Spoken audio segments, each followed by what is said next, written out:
Hi everybody, I'm Rye. And I'm Justin. And we're two guys who sort of know what they're doing. And today we're going to share a strategy with you that's specifically for literacy. It's called AI3. Let's check it out. Today's strategy is a literacy one. It's basically what you do in the classroom already. It focuses on an A and 3 I's. And it basically is a procedure that your students will follow. It's consistent across the board and can be applied to every content area. Okay, AI3 literacy strategy. Analyze, interpret, infer, and integrate. 3 I's and 1 A, 4 steps. Let's take a look. Step 1 is analyze. This is typically what we might have referred to as pre-reading strategies or preparation strategies for reading. Analyze, of course, means to look at the parts, and that's what we want students to do. We want them to look, and the first thing that they should do is make observations about the text. So for example, if you're in a math class and you're having your students do the AI3 and they're analyzing, they're just going to look at the graph and they're going to identify the labels on the graph, the X and Y axis, and determine how the graph is set up. Interpret is probably the largest of the 4 steps. And interpret is what we tend to think of as reading. Now, we call it interpret because when students don't understand a text, they have to unlock it. And that's why it's an interpretation. It's almost like speaking through a translator. We have to use this strategy to get from the text into student understanding. So interpret is where we'd imply reading strategies to find evidence, to find the author's main idea and purpose, and to find those key details. So interpret is the second step, and it's really what we used to think of as the reading.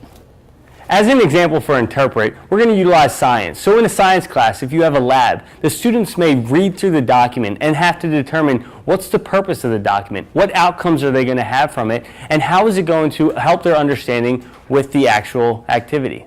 The third step is my personal favorite, and maybe because it's a challenge.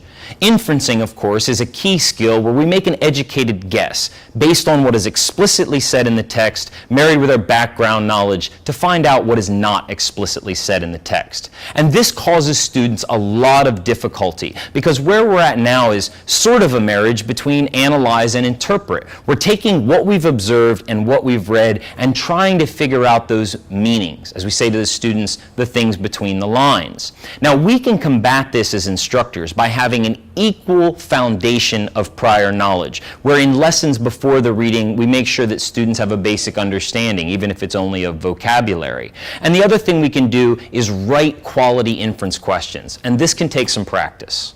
But inferencing is something that we don't want to shy away from because it takes practice, and it is so important to our last step.